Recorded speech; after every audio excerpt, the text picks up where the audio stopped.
Hormuz প্রণালী কি?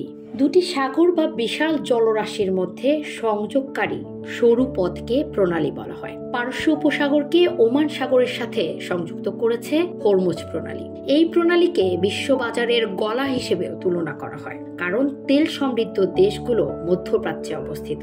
ভৌগোলিকভাবে প্রণালীটি ইরান ও ওমানের অন্তর্ভুক্ত। হরমুজ প্রণালীর সামুদ্রিক পথটি আন্তর্জাতিকভাবে খুবই গুরুত্বপূর্ণ, কারণ মধ্যপ্রাচ্যের তেলবাহী জাহাজ যাতায়াতের জন্য এটি একমাত্র পথ। হরমুজ প্রণালী কেন এত গুরুত্বপূর্ণ?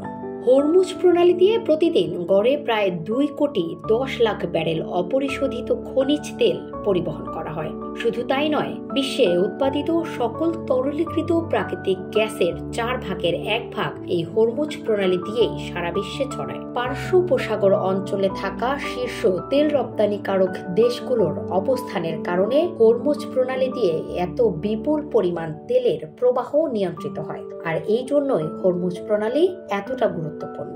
হরমুজ প্রণালী বন্ধ হলে কি ঘটতে পারে? হরমুজ প্রণালীর স্থবিরতা ও উত্তেজনার উপর বিশ্ববাজারের তেলের দাম ওঠানামা করে। হরমুজ প্রণালী বন্ধ হলে শুধু পরিবহন খরচই বাড়বে না, বরং অনেক দেশের অর্থনীতিতে মুদ্রাস্ফীতি ও মন্দার কারণ হতে পারে। হরমুজ প্রণালী বন্ধ হলে ভেঙে পড়তে পারে বৈশ্বিক জ্বালানি সরবরাহ ব্যবস্থা। এরই মধ্যে হরমুজ প্রণালীর প্রভাব পড়তে শুরু করেছে তেলের বাজারে। বিশ্ববাজারে হুট করেই বেড়ে গেছে জ্বালানি তেলের দাম। যুক্তরাষ্ট্রে ইরানে হামলার পর বিশ্বব্যাপী বেঞ্চমার্ক ব্রেন্ট ক্রুডের দাম প্রতি ব্যারেলে $80 উপরে উঠেছে। কৌশলগতভাবে গুরুত্বপূর্ণ স্থান হরমুজ প্রণালী। এই প্রণালী দিয়ে এই অঞ্চলের শীর্ষ রপ্তানিকারক দেশগুলো তেল রপ্তানি করে। দেশগুলো হচ্ছে কাতার, ইরান, সংযুক্ত আরব আমিরাত, কুয়েত এবং সৌদি আরব।